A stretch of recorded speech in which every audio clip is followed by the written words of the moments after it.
Hello guys, எல்லாருக்கும் வணக்கம். நான் உங்க இருக்கிறேன் ஃப்ரம் மணிமே சோறு போடும் சேனல். இன்னைக்கு நம்ம பார்க்க இருக்கிறது தி ஆம்பிஷன் ஆஃப் ஓடா நோபனா சீசன் 1 எபிசோட் 2. இந்த எபிசோட் பார்க்கறதுக்கு முன்னாடி ப்ரீவியஸ் எபிசோட் பார்த்துருவாங்க. அப்பதான் இதை கண்டினியூட்டி புரியும், இல்லைன்னா சுத்தமா புரியாது.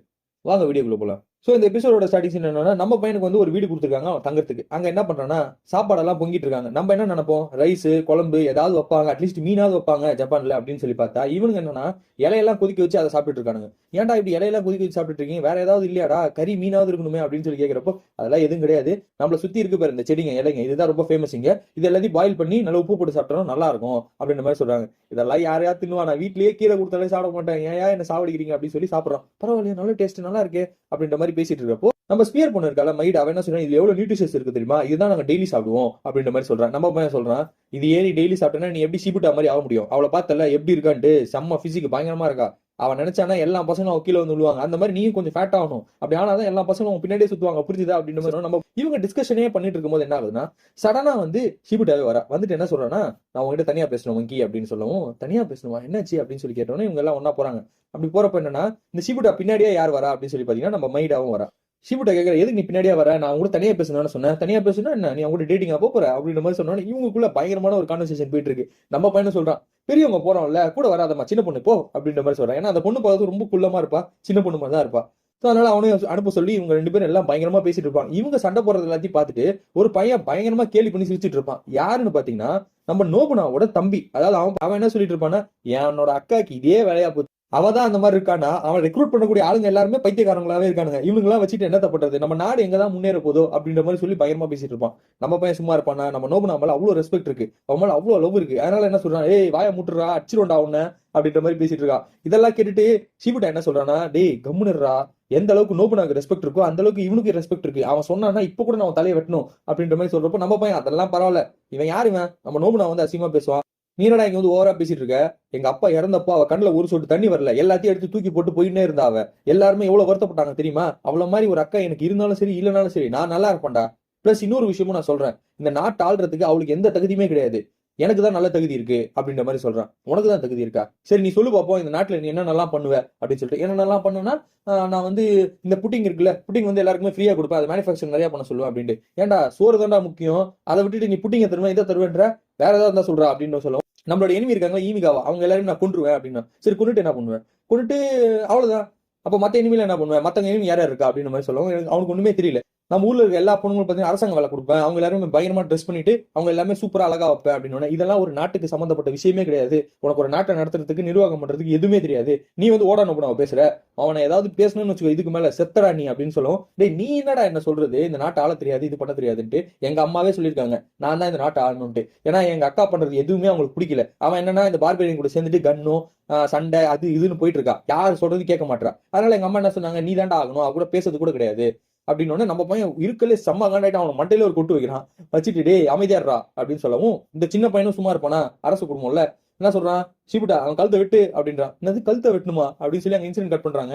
நேரா எங்க போகுது அப்படின்னா ஓடா நோபனா இருக்கக்கூடிய இடத்துக்கு போறாங்க. போனோன்னே ஓடா நோபனா என்ன சொல்றான், இன்னைக்கு இவன் என்ன பண்ணி தொலைச்சான் அந்த மங்கி அப்படின்னு சொல்லவும், நம்ம மங்கி என்ன பண்ணானா அவங்களுக்காக பயங்கரமா போய் சண்டை போட்டான். சண்டை போட்டதுல என்ன ஆச்சுன்னா வாக்குவாதம் அதிகமாகி இவன் என்ன பண்ணா அவங்க தம்பி வந்து கொட்டிட்டான். அதனால அவன் என்ன ஆர்டர் பண்ணானா, உங்க தலையை வெட்ட சொல்லிட்டான் அப்படின்னு சொல்லவும், தலையை வெட்ட சொல்லிட்டானா என்ன நினைச்சிட்டு இருக்கான், சும்மா கான்வர்சேஷன் தானே, இதுல என்ன பெரிய விஷயம் இருக்கு அப்படின்ற மாதிரி சொல்லி பேசிட்டு இருக்காங்க.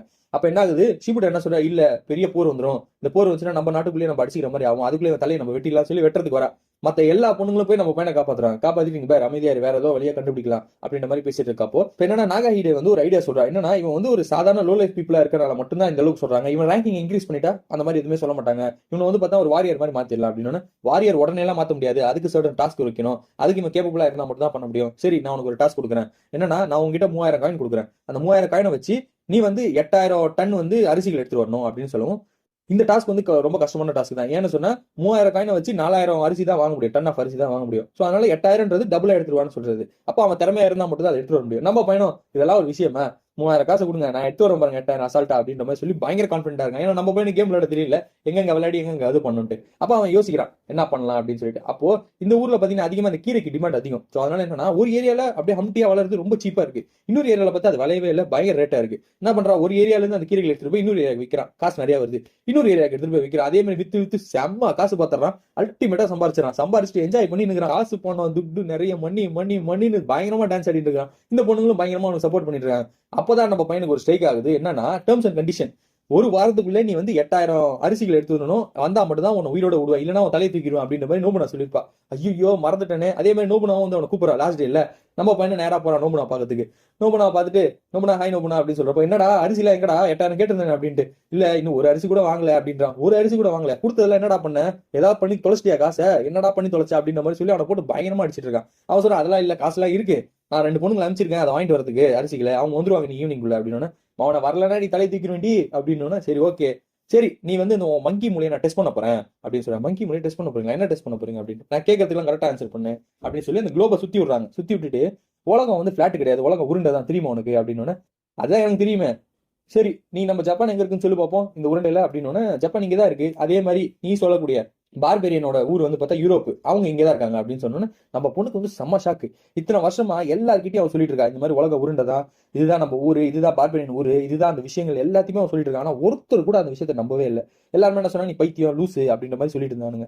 ஆனா இப்போ ஒருத்த வந்து அவளே எந்த எக்ஸ்பிளனேஷன் கொடுக்காம அவனே இதை சொல்றப்போ அவளுக்கு ரொம்பவே சந்தோஷமா இருக்கு. நம்ம பையனை நினைச்சு சரி ஓகே ஃபியூச்சர்ல இருந்தா வரான்ப்பா அப்படின்ற மாதிரி ஒரு ப்ரீ ப்ரெடிக்டடா இருக்கா. பிளஸ் அவளோட எண்ணமும் என்னன்னா நம்ம ஜப்பானை ஒன்னாக்கணும், பார்பெரியன் வந்து நம்மள அட்டாக் பண்றதுக்குள்ள நம்ம அவங்களை அட்டாக் பண்ணணும், அதுக்கு ரெடி ஆகணும் அப்படின்ற மாதிரி அவ ஒரு பிளான்ல இருக்கா. சோ இப்போ என்ன ஆகுது, அப்படியே அவங்க டிஸ்கஷன் வந்து கொஞ்சம் கொஞ்சம் அப்படியே இன்டிமசி மாதிரி மாறுது.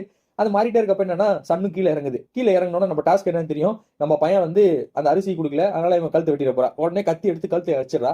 வச்சுட்டு என்ன சொல்றேன்னா உன்னோட டைம் முடிஞ்சிச்சு, ஸோ அதனால நீ அரிசி எடுத்து வந்து வைக்கல, உன் கழுத்தை நான் வெட்ட போறேன், உன் கடைசி ஆசை எதாவது தான் சொல்லு அப்படின்னு சொல்லவும் நம்ம பையனுக்கு ஒரே விஷயம் தான், என் கழுத்தை வெட்டுறதா இருந்தா வெட்டிக்க, எனக்கு பிரச்சனையே இல்லை அப்படின்ற மாதிரி சொல்லி சைலண்டா நிக்கிறான். டேய் கடைசி ஆசை சொல்றா அப்படின்னு சொல்றப்போ அவன் என்ன சொல்றா, அந்த மாதிரிலாம் எதுவும் கிடையாது, நீ சந்தோஷமா இரு, அது எனக்கு போதும் அப்படின்ற மாதிரி சொல்லிட்டு இருக்கப்போ கழுத்து அப்படியே வெட்டுறதுக்கு வரா. வெட்ட வரப்போ இந்த 2 பொண்ணுங்க அப்படியே உள்ள வந்துட்டு என்ன சொல்றாங்க, நிறுத்துங்க பிரின்சஸ் அப்படின்றாங்க. என்னாச்சு, அரிசி எல்லாம் வந்துருச்சு அப்படின்னு. எவ்வளவு அரிசி வந்திருக்குன்னு சொல்லி போய் பாக்குறாங்க. பார்த்தா 30,000 அரிசி எடுத்து வந்திருக்கான். 8,000 தான் இருக்கு, 3 மடங்கு எடுத்துட்டு வந்துட்டான். நான் இவ்வளவு சொல்லவே இல்லையே, எப்படி இவ்வளவு எடுத்துட்டு வந்தான் அப்படின்ட்டு. அவன் நிறைய சம்பாரிச்சிட்டாங்க, சம்பாரிச்சது எல்லாத்தையும் அரிசியா மாத்திட்டான் அப்படின்ற மாதிரி சொல்லவும் நம்ம பொண்ணுக்கு செம்ம ஹாப்பி. சரி ஓகே நான் பாரு பொழுது சாஞ்சிச்சு, ஆனா கூட ஒன்னு ஒரு 10 நிமிஷம் ஒன்னு விட்டு வச்சிருந்தேன், நான் வெட்டிருக்கலாம் ஒன்னு அப்பயே, நான் தான் உயிர் பிச்சை போட்டிருக்கேன், அடுத்த வாட்டி நீ மாட்டுவில்ல அப்போ உன்னை தூக்கிறேன்டா அப்படின்ற மாதிரி சொல்றேன். பரவாயில்ல அது வரைக்கும் உயிரோட இருப்பல செல்லம் அப்படின்ற மாதிரி அவன் உள்ள செம்ம ஃபீலிங்ல இருக்கான். இப்ப என்ன ஆகுது, மேடம் ஒரு பிரச்சனை வருது, உங்க தம்பி என்ன பண்றாங்கன்னா இருக்கிறவங்க எல்லாருமே போருக்கு ஆளுங்களை சேர்த்துட்டு இருக்காங்க அப்படின்னு. போருக்கு ஆளுங்களை சேர்த்துறாங்க, ஏன் என்னாச்சு, நான் தான் டாஸ்க் கொடுத்தேன் அதே மாதிரி அவனும் கிளியர் பண்ணிட்டானே, இதுக்கு மேல என்ன வேணும் அப்படின்னு சொல்றப்போ இல்ல நம்ம பசங்க எல்லாருமே அங்கிருந்து வந்துட்டு இருந்தாங்க அரிசி எடுத்துட்டு. அப்போ வந்து பாத்தீங்கன்னா உங்களோட தம்பி ஆளுங்களாம் வந்து அவங்க தடுக்க ட்ரை பண்ணிருக்காங்க, இவங்க அவங்களை அடிச்சிருக்காங்க, அந்த ஒரு ரீசனா வச்சு போருக்கு வராங்க அப்படின்னு சொல்றப்போ இவங்களுக்குள்ள ஒரு டிஸ்கஷன் போயிட்டு இருக்கு. என்ன நடக்குதுன்னா இதெல்லாம் வச்சு ஒரு போருக்கு வரானா பரவாயில்ல பாத்துக்கலாம், இதே பிரச்சனை ரொம்ப நீடிச்சதுன்னா நமக்குள்ளே நம்ம அடிச்சுக்கணும்னா இதுதான் கேப்னு சொல்லிட்டு ஈமிகாவா உள்ள வந்து சண்டைக்கு வந்துருவாங்க, அதுக்குள்ள நம்ம ஏதாவது பண்ணி ஆகணும், நம்ம போருக்கு போலாம் அப்படின்ற மாதிரி சொல்றப்போ நம்ம பையன் தடுக்கிறான் நம்ம பொண்ணை. இல்லம்மா அந்த மாதிரிலாம் வேணாம் அப்படின்ற, நீ என்ன பண்ண சொல்ற, இந்த மாதிரிலாம் என்னால இருக்க முடியாது அப்படின்னு சொல்றப்போ இங்க வேற வழி இருக்கு, அந்த வழியில போராடலாம் அப்படின்ற மாதிரி சொல்லி அவன் ஒரு ஐடியா கொடுக்குறான். இப்ப என்ன ஆகுது, இந்த இடத்துல பாத்தீங்கன்னா எல்லாருமே ஆளுங்களை சேர்த்திருக்காங்க. ஆக்சுவலா பார்த்தா எல்லாமே ஒரே கண்ட்ரி ஆளுங்க தான், ஆனா ஒரே கண்ட்ரியை 2 வகையா பிரிச்சிருக்காங்க. அதுல அந்த ஊரை சேர்ந்தவங்க எல்லாருமே வந்து பாத்தீங்கன்னா இந்த இளவரசருக்கு தான் சப்போர்ட் பண்ற மாதிரி. சோ அவங்க எல்லாருமே ஒன்னா இருக்காங்க. இதுல நம்ம ஷிபுட்டா பொண்ணும் இருக்கா. சோ என்ன சொல்றாங்கன்னா வெரி கிளியர், வந்து நம்ம நாளைக்கு காலையில போருக்கு போறோம், போயிட்டு நம்ம ஓடா நோபனோட தலையை தூக்குறோம், நம்ம வந்து அரசு வச்சு ஆள்றோம் அப்படின்ற மாதிரி அவன் சீக்வன்ஸ்ல இருக்கான். இவனுக்கு பின்னாடி இருந்து டீசல் போட்டு இருக்கானுங்க, இவன் கூட இருக்கானுங்க எல்லாருமே. நம்ம பையனுக்கு அந்த அளவுக்கு சின்ன பையன் தாங்க, கொல்ற அளவுக்கு எல்லாம் ஐடியா கிடையாது. ஆனா இந்த பக்கத்துல இருக்கவங்க பண்ற வேலை தான். இவங்க எல்லாம் இப்படி யோசிச்சு ஸ்ட்ராட்டஜி பண்ணிட்டு இருக்கும்போது நம்ம பையன் ஒரு செம்மையான ஸ்ட்ராட்டஜி போட்டு என்ன பண்றான்னா ஓடா நோ பண்ணா ஓடா நோ பண்ணான்னு சொல்லி கத்திட்டு இருக்கான். அவன் கூட எல்லா ஆளுங்களும் கத்துறாங்க. இதெல்லாம் கேட்டுட்டு அங்க சுத்தி இருக்கிறவங்க எல்லாருக்குமே வந்து பார்த்தா ஓடா நோ பண்ண அவர் பேரை கேட்டோட அவங்களும் கத்த ஆரம்பிங்க, ஓடா நோ பண்ணா ஓடா நோ பண்ணு. ஷிபுட்டாவும் கத்த ஆரம்பிக்கிறா. என்ன விஷயம்னா எல்லாருமே ஒரே அரசாட்சியை சேர்ந்தவங்க தான். அதே மாதிரி ஓடா நோ பண்ணாக்கு அவ்வளவு ரெஸ்பெக்ட் எல்லாருமே கொடுக்குறாங்க. சோ அப்ப அவ பேரை கேட்டு எல்லாருமே கோரசா கத்துறப்ப இவங்களுக்கு கத்த ஆரம்பிச்சாங்க. இப்ப அந்த குட்டி பையனுக்கு தெரிஞ்சிச்சு இதுக்கு மேல நம்மளால ஜெயிக்க முடியாது, யோ நான் ஒத்துக்கிறேன், நான் சரண்டர் ஆயிடுறேன் அப்படின்ற மாதிரி சொல்லி அவனை கூட்டு போயிடுறாங்க. கூட்டு போய் உட்கார வச்சு பேசுறப்போ அவன் வந்து காலில் வந்து கஞ்சி அக்கா சாரிக்கா நான் வந்து வேணும்னு பண்ணல, இந்த ஒரு சீக்வன்ஸ் ஆயிடுச்சு அதனாலதான் இப்படி பண்ண, என்ன மன்னிச்சிரு அப்படின்ற மாதிரி சொல்லிட்டு இருக்கப்போ இவன் என்ன சொல்றான்னா என்ன எதிர்த்தா யாரா இருந்தாலும் அவங்க நான் கொண்டுருவேன், அது என் தம்பியவே இருக்கட்டும் அவங்களையும் நான் கொல்லுவேன் அப்படின்ற மாதிரி கத்தி எடுத்து அவனை கொல்றதுக்கு வரா.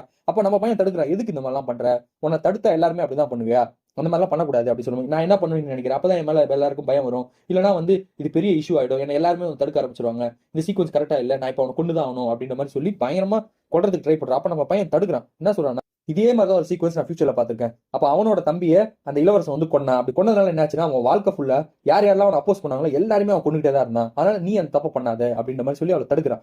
நான் வேற என்னதான் பண்றதும், வேற ஆல்டர்னேட்டிவ் இருக்கு, அது யோசி அப்படின்ற மாதிரி சொன்னோம். அந்த குட்டி பையனே ஒரு விஷயத்த சொல்றான், இந்த பாருங்க நான் ஒரு விஷயத்த பண்றேன், எனக்கு ஓடான்ற டைட்டில் நான் விட்டுட்டு நான் ஒரு குறுங்கிராமத்துல போய் வாழ்றேன், நான் உங்களுக்கு இதுக்கப்புறம் எந்த பிரச்சனையும் பண்ண மாட்டேன், ஆனா நான் உங்களுக்கு கண்டிப்பா சப்போர்ட் பண்ணுவேன், நான் ஒரு புது மனுஷனா மாறி காட்டுவேன் அப்படின்ற மாதிரி சொன்னோன்னே ஓட நம்ம இது பிடிச்சிச்சு. சரி ஓகே நீ அப்படியே பண்றா அப்படின்ற மாதிரி சொல்லி அங்க ஒரு சுமூகமான ஒரு டிஸ்கஷன் போகுது.